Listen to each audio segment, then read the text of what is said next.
대한민국 방산사에 새로운 역사가 쓰이고 있습니다. 미국이 자국의 군용기 엔진 정비를 외국에 맡긴 것은 역사상 처음이며 그 첫 파트너가 바로 한국이라는 사실이 전 세계를 충격에 빠뜨렸습니다. 로이터 통신조차 이를 두고 미국이 군용기 엔진을 무기체계의 심장으로 취급해온 오랜 원칙을 깬 사건이라고 보도했을 정도입니다. 설계 구조, 합금 조성, 냉각 기술, 정비 주기까지 모든 것이 기밀 취급되던 분야였지만 이제 한국이 그 금단의 영역에 발을 들이게 된 것입니다. 영국, 일본조차 받지 못한 신뢰를 한국이 차지했다는 사실은 단순한 산업계약 이상의 의미를 지닙니다. 이번 결정은 정치 외교적 상징성이 매우 큽니다. 미국이 단순히 외주 비용을 절감하기 위해 내린 선택이 아니라는 점은 분명합니다. 우크라이나 전쟁이 장기화되면서 러시아의 드론과 미사일 공격으로 서방제 장비들이 대거 손상되었고 F-16 전투기와 시누크 헬기 같은 주력 플랫폼의 정비 수요가 폭발적으로 늘어났습니다. 하지만 미국 내 정비 인프라만으로는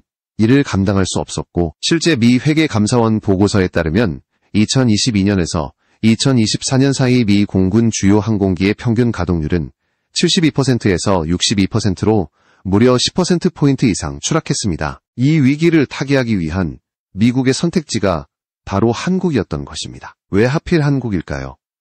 첫째, 한국은 이미 안정적인 산업 인프라와 숙련된 엔지니어링 역량을 갖춘 나라입니다. 단순히 무기를 제작하는 수준을 넘어 수십 년간 정비와 유지 분야에서 경험을 축적해왔습니다. 특히 F-16 전투기와 CH-47 헬기 같은 주요 미군 장비의 정비 경험을 통해 까다로운 보안 기준과 품질 관리 체계를 충족시켜온 점이 결정적이었습니다. 둘째, 지리적 요충성입니다. 인도태평양 전략의 핵심에 자리한 한국은 미군 항공기의 순환 배치와 유지 보수에 최적화된 위치에 있습니다. 일본 역시 미군 기지가 밀집해 있음에도 불구하고 정비 산업의 안정성, 데이터 관리 능력에서 한국이 앞서 있음을 이번 사건이 증명합니다. 경제적 파급력은 더욱 크다고 할 수 있습니다. 무기를 구매하는 데 쓰이는 비용은 전체 생애 주기의 30에서 40%에 불과하고 나머지 60에서 70%는 유지 정비 과정에서 발생합니다. 즉, 단순히 무기를 파는 것보다 고치는 과정에서 훨씬 더 많은 수익이 창출된다는 뜻입니다. 예컨대 F-16 전투기 한 대의 판매가는 약 7천만 달러지만 이를 30년간 운용하는 데 필요한 유지 정비 비용은 그 3배를 훌쩍 뛰어넘습니다. 이번 협력으로 한국은 단순한 일회성 계약이 아니라 수십 년간 이어질 안정적인 MRO 시장 점유율을 확보하게 된 것입니다. 이는 한국이 글로벌 군수 서비스 강국으로 도약하는 전환점이라 할 수 있습니다. 흥미로운 점은 이 제도가 미국 정치의 변화에도 흔들리지 않았다는 사실입니다. 미국 우선주의를 내세웠던 트럼프 행정부조차 전임 정부의 다수 정책을 뒤집었지만 RSF 제도만은 유지 확대했습니다. 이는 단순한 외교 제스처가 아니라 미국 국가안보의 핵심 수단으로 자리 잡았음을 의미합니다. 따라서 정권 교체와 상관없이 한국은 미군 항공기 유지보수 분야의 핵심 파트너로 자리매김할 가능성이 높습니다. 결국 한국은 무기를 제작해 수출하는 단계를 넘어 운영과 정비, 지속 지원까지 포함하는 전 생애주기 비즈니스 모델을 구축할 수 있는 길을 열게 된 것입니다. 한미동맹은 이제 군사작전을 넘어 산업경제적 파트너십으로 확대되고 있습니다. 한국이 미군 장비 정비의 핵심 허브로 자리 잡는다면 이는 곧 방산 수출을 넘어 안정적인 유지 산업을 통한 장기 이익 구조를 확보하는 계기가 될 것입니다. 한국의 방산업계는 이로써 단순한 판매 계약의 틀을 넘어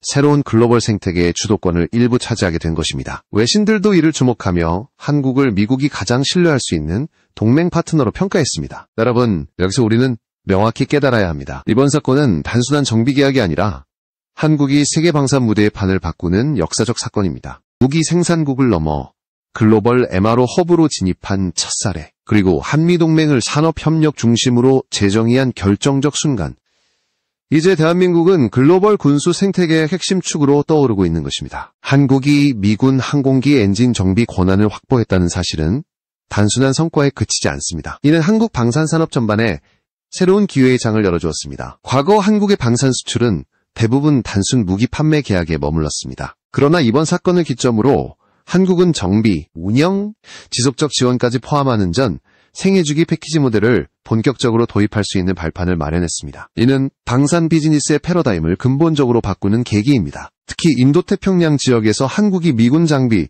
정비의 핵심 거점으로 자리매김하게 되면 한미동맹의 성격 자체가 달라질 수 있습니다. 기존에는 안보와 군사작전 중심이었다면 앞으로는 산업협력과 경제적 상생이 동맹의 핵심으로 부각되는 것입니다. 즉, 한국은 단순한 군사적 동맹국이 아니라 글로벌 공급망의 중요한 축으로 변모하게 되는 것입니다. 이는 곧 한국이 단순한 무기 판매국이 아니라 장기적이고 안정적인 군수 서비스 제공국으로 도약한다는 의미입니다. 미국이 왜 일본이나 영국 대신 한국을 선택했는지도 주목할 필요가 있습니다. 일본은 여전히 전투기 엔진 부품 국산화에서 어려움을 겪고 있고, 영국은 정치적 요인과 산업 기반 문제로 배제되었습니다. 반면 한국은 KF-21 개발 과정에서 엔진과 관련된 핵심 데이터를 독자적으로 관리할 수준까지 기술력을 끌어올렸습니다. 이 차이가 바로 미국이 한국을 택한 결정적 이유라 할 수 있습니다.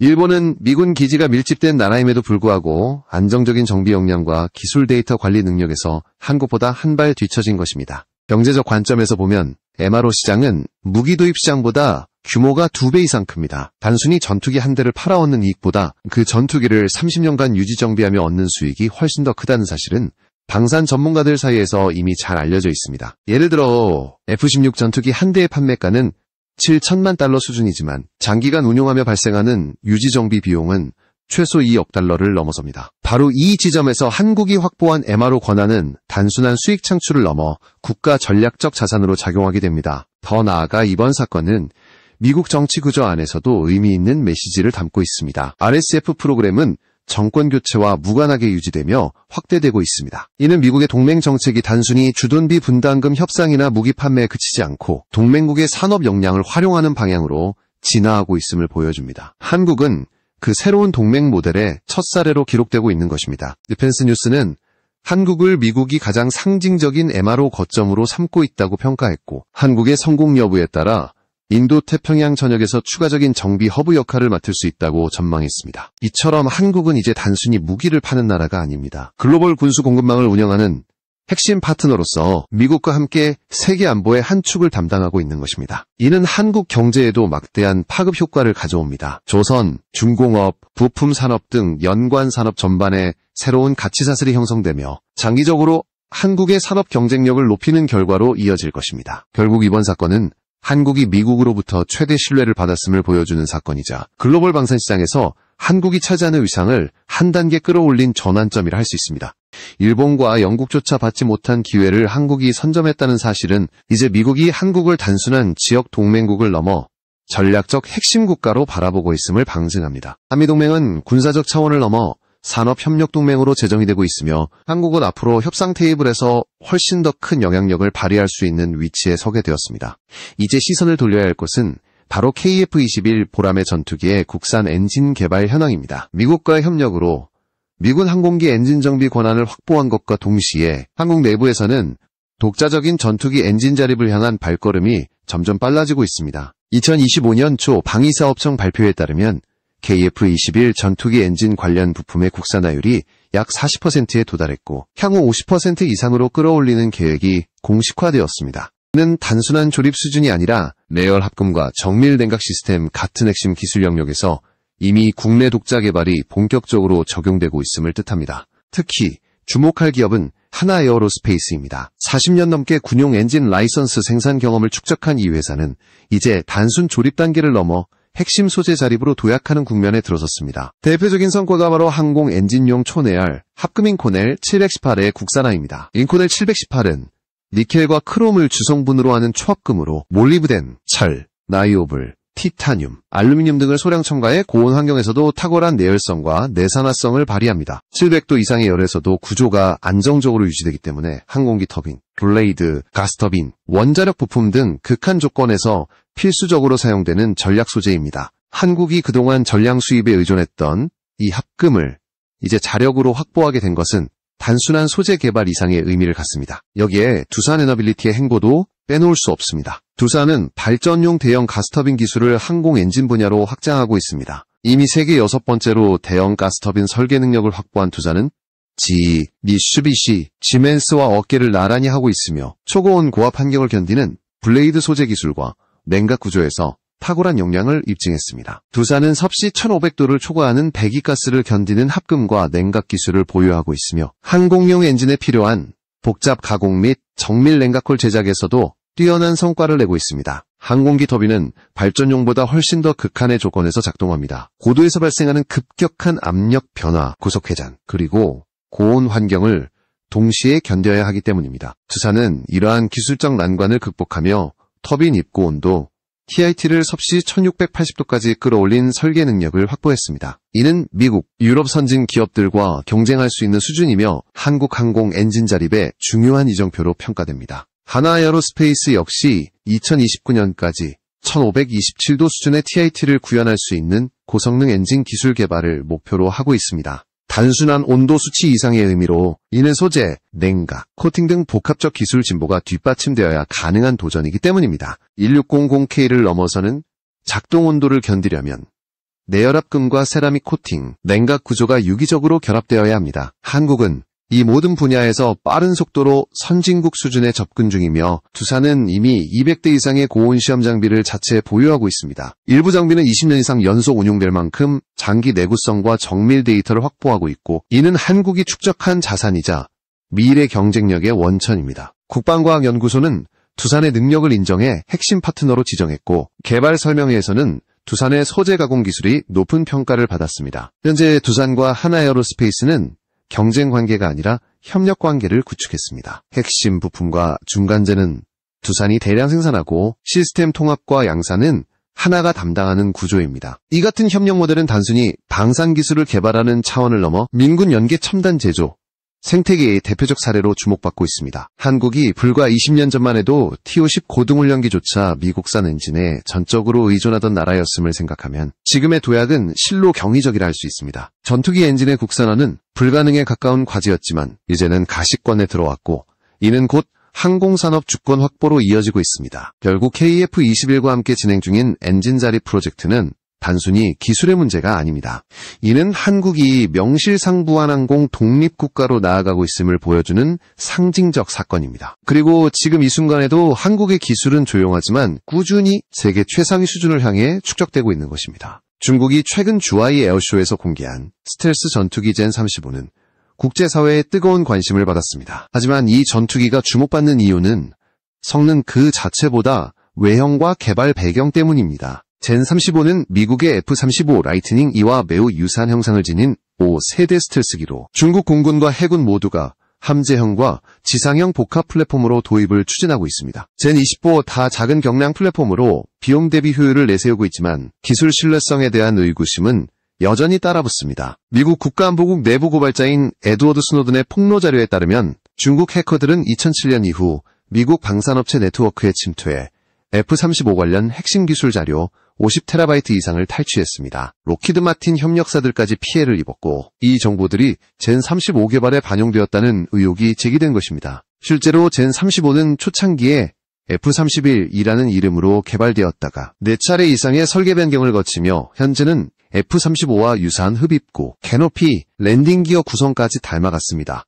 이 때문에 해외 네티즌들 사이에서는 중국판 복제품 F-35 라는 조롱 섞인 별명까지 얻고 있습니다. 그러나 단순히 외형을 흉내낸다고 해서 성능까지 복제할 수 있는 것은 아닙니다. 미국은 이미 1997년에 F-22 랩터를 실전 배치하며 스텔스 기술에서 압도적인 격차를 증명했고 항공 엔진 분야에서는 100년 가까운 역사와 축적된 노하우를 보유하고 있습니다. 단순히 도면 몇 장이나 탈취한 데이터만으로는 따라잡을 수 없는 벽이 존재합니다. 실제로 2023년 9월 케네스 윌스바흐 미 공군 사령관은 중국은 외형을 베끼는 데는 능하지만 훔친 기술로 성능을 구현하는 것은 불가능하다며 젠 35의 완성도에 대해 의문을 제기했습니다. 중국 매체들은 젠 35가 마하 2.15의 최고 속도, 최대 이륙 중량 35톤, 작전 반경 1350km, 무장 탑재 능력 8톤 등을 갖춘 F-35 킬러라고 선전했습니다. 그러나 이러한 수치는 검증되지 않은 일방적 주장일 뿐입니다. 실제로 이를 신뢰하는 국가는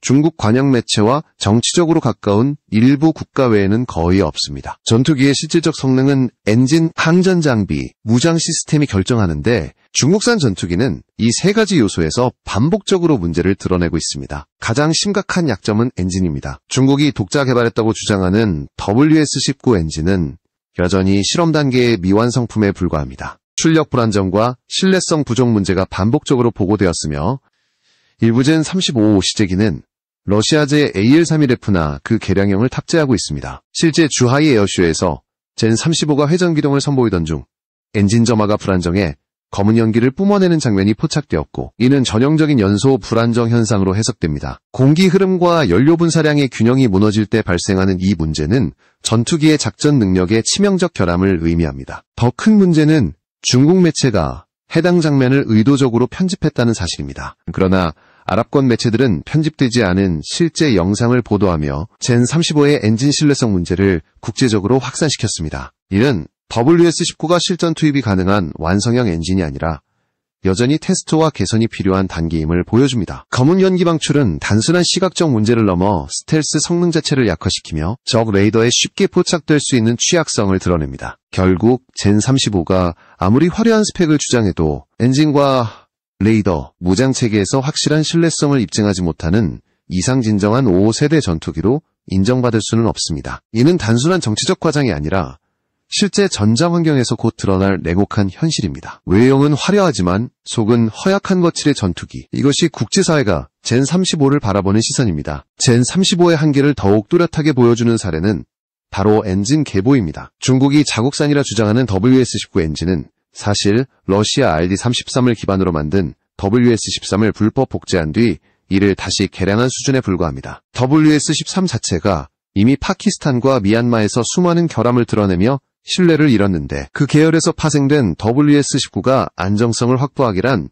더더욱 어려운 일입니다. 실제로 WS-13이 탑재된 JF-17 블록, 이 전투기는 잦은 작동 불능, 수명 단축, 출력 불균형 문제를 일으켰고 파키스탄은 결국 러시아산 RD-93 엔진으로 되돌아가는 선택을 했습니다. 이는 중국산 엔진 자체에 대한 불신을 국제적으로 확산시키는 계기가 되었습니다. 미얀마의 사례는 더욱 충격적이었습니다. 중국산 JF-17 블록, 이를 11대 도입했지만 성능이 형편없어 총리까지 직접 나서 전투기가 사실상 작전 부적합하다고 비판했습니다. 일부 기체는 비행조차 제대로 하지 못했고 결국 종이 호랑이 전투기라는 오명을 쓰게 되었습니다. 이 과정에서 가장 큰 문제로 지적된 것이 바로 엔진의 불안정성이었습니다. 이는 곧 젠35 역시 같은 한계에서 벗어나지 못하고 있음을 방증합니다. 엔진만 문제가 아닙니다. 중국이 자랑하는 KL-J7 계열 레이더 역시 탐지거리 부족과 신호 처리 오류 문제로 악명이 높습니다. KL-J7A라는 이름으로 업그레이드 되었지만 기술적 기반과 성능은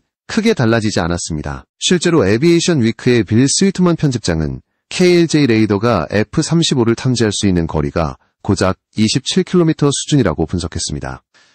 이는 곧 F-35나 F-22가 중국 전투기를 2배 이상의 거리에서 먼저 포착할 수 있다는 의미입니다. 전투에서 가장 치명적인 요소가 바로 먼저 보고 먼저 쏘는 능력인데 이 격차는 전장에서의 승패를 가르는 결정적 요소가 됩니다. 무장 체계 역시 불신을 키우고 있습니다. 중국은 PL-15 장거리 공대공 미사일이 400km 사거리를 가진다고 대대적으로 홍보했지만 이후 공식 자료에서 200km로 축소 표기되며 성능 과장 의혹이 불거졌습니다. 홍보용 무기에 불과했다는 비판이 뒤따랐고 안정적 운용 능력이 검증되지 않았다는 사실이 드러났습니다. 이처럼 엔진, 레이더, 무장 어느 하나도 선진국 수준에 도달하지 못한 상황에서 젠35가 F-35 킬러라는 주장은 사실상 허구에 가깝습니다. 반면 2024년 에어쇼에서 공개된 KF-21은 훨씬 더 고난도의 공중기동을 선보였음에도 불구하고 검은 연기 한 줄 없는 안정적인 출력을 과시했습니다. 이는 한국이 독자적인 엔진 통합 기술, 항전 장비, 국산화, 구조 설계 신뢰성을 이미 확보했음을 상징하는 장면이었습니다. 겉모습이 아니라 실질적 완성도로 평가받는 순간 한국의 KF-21은 중국 젠35와는 비교조차 되지 않는 신뢰성과 기술력을 전 세계에 입증한 것입니다. 이 때문에 다수의 군사 전문가는 젠35를 두고 덩치만 커진 JF-17이라고 평가합니다. 외형만 달라졌을 뿐 엔진과 항전 장비, 무장 체계까지 여전히 결함투성이인 실험용 플랫폼에 불과하다는 것입니다. 심지어 JF-17 블록 3에는 젠35와 동일한 KL-J7A 레이더가 탑재되고 있어 젠35가 신형 전투기라기보다 사실상 JF-17의 파생형이라는 의심을 피할 수 없습니다. 결국 중국은 아직까지도 독자적인 5세대 전투기를 완성할 수 있는 기술적 역량을 입증하지 못하고 있는 것입니다. 국제사회가 젠35에 회의적인 시선을 보내는 이유는 분명합니다. 외형은 F-35를 흉내냈지만 그 속을 채워야 할 엔진, 레이더, 무장체계가 여전히 미완성이기 때문입니다. 전투기는 하늘 위에서 성능으로 증명되는 무기입니다. 보여주기 식스팩이나 홍보용 영상으로는 그 본질을 감출 수 없습니다. 젠35의 진정한 경쟁력은 앞으로의 실전 운용에서 검증될 것이지만 현재로서는 겉은 화려하나 속은 비어있는 전투기라는 평가가 설득력을 얻고 있습니다. 젠35의 허상은 여기서 끝나지 않습니다. 중국은 WS-19 엔진이 모든 문제를 해결했다고 주장했지만 대만 국가안보연구소의 전문가 양이쿠이는 단 1년 만에 모든 결함을 해소하고 실전에 투입했다는 주장은 상식적으로 불가능하다고 지적했습니다. 실제로 주하이 에어쇼에서 젠35는 회전 기동 중 검은 연기를 뿜어내며 불안정한 엔진 성능을 드러냈고, 이는 단순한 일시적 현상이 아니라 중국 터보팬 기술의 미성숙을 그대로 보여주는 장면이었습니다. 엔진 출력 불균형, 연소 불안정, 서징 현상까지 이는 전투기의 생존성에 치명적인 약점으로 작용합니다. 특히 검은 연기의 방출은 스텔스 성능을 근본적으로 약화시킵니다. 적 레이더뿐 아니라 적외선 탐지 장비에도 쉽게 노출될 수 있어 은밀히 접근해 먼저 타격한다는 스텔스기의 본질적 가치를 잃게 되는 것입니다. WS-19가 여전히 실험용 엔진 단계에 머물러 있다는 점은 중국이 독자적 파워플랜트 기술을 확보하지 못한 채 외형만 꾸민 전투기를 내놓고 있다는 사실을 다시 한번 입증합니다. 이와 달리 한국의 KF-21은 안정적인 출력과 완벽한 기동성을 통해 세계 무대에서 자신감을 증명했습니다. KF-21은 단순히 스텔스 형상을 흉내낸 것이 아니라 항전 장비, 국산화, 엔진 통합 기술, 구조적 신뢰성까지 종합적으로 확보한 결과물이었습니다. 실제로 2024년 에어쇼에서 KF-21은 고난도의 공중기동을 선보였음에도 추력 불안이나 연소 불안정 문제 없이 완벽한 퍼포먼스를 보여주며 국제적 찬사를 받았습니다. 이는 한국이 단순한 모방이 아닌 독창적 기술로 5세대 전투기의 문을 열어젖혔음을 상징하는 순간이었습니다. 중국이 젠35를 F-35킬러라 선전하며 전략적 위협으로 포장하고 있지만 다수의 군사 전문가들은 젠35를 사실상 덩치만 커진 JF-17로 평가하고 있습니다. 겉모습은 세련되었을지 몰라도 내부는 여전히 구형 기술과 불안전한 시스템으로 채워져 있다는 것입니다. KLJ 계열 레이더의 탐지거리 부족, PL-15 미사일 성능 과장, 불안전한 엔진 성능까지 겹쳐 젠35는 그 어떤 분야에서도 확실한 경쟁력을 입증하지 못하고 있습니다. 결국 국제 무대에서의 평가는 냉정합니다. KF-21은 짧은 개발 역사에도 불구하고 안정성과 신뢰성을 무기로 점점 더 큰 존재감을 드러내고 있고, 젠35는 여전히 실험적이고 불완전한 기체라는 인식을 벗어나지 못하고 있습니다. 한국은 미국과의 협력으로 글로벌 MRO 시장의 새로운 강자로 부상하는 동시에 독자 엔진 개발과 KF-21 프로젝트를 통해 기술 자립을 실현하고 있습니다. 반면 중국은 복제와 모방에 의존한 전투기를 내세우며 체면만 유지하는 상황입니다. 이 대조적인 현실은 곧 미래의 방향성을 말해줍니다. 한국은 실질적 신뢰와 성능으로 글로벌 군수 시장에서 영향력을 확대하고 있으며, 이는 장기적으로 한국 경제와 외교 협상력까지 강화시키는 자산이 되고 있습니다. 반면 중국의 젠35는 화려한 선전에도 불구하고 국제사회에서것만 번지르르한 무기로 불리며 신뢰성을 얻지 못하고 있습니다. 정리하자면 이번 사건은 한국이 단순한 무기 수출국을 넘어 글로벌 군수 생태계의 핵심 국가로 도약하는 전환점입니다. 미국이 일본이나 영국조차 배제한 채 한국의 엔진 정비 권한을 부여한 것은 단순한 계약이 아니라 신뢰와 전략적 파트너십의 상징입니다. KF-21과 함께하는 독자 엔진 개발, 그리고 글로벌 MRO 시장에서의 성공은 한국이 앞으로 수십 년간 세계 군사산업 무대에서 영향력을 행사하게 될 가장 강력한 무기가 될 것입니다. 대한민국은 이제 명실상부한 항공방산 독립국으로 미래를 스스로 개척하는 주인공으로 자리매김하고 있습니다.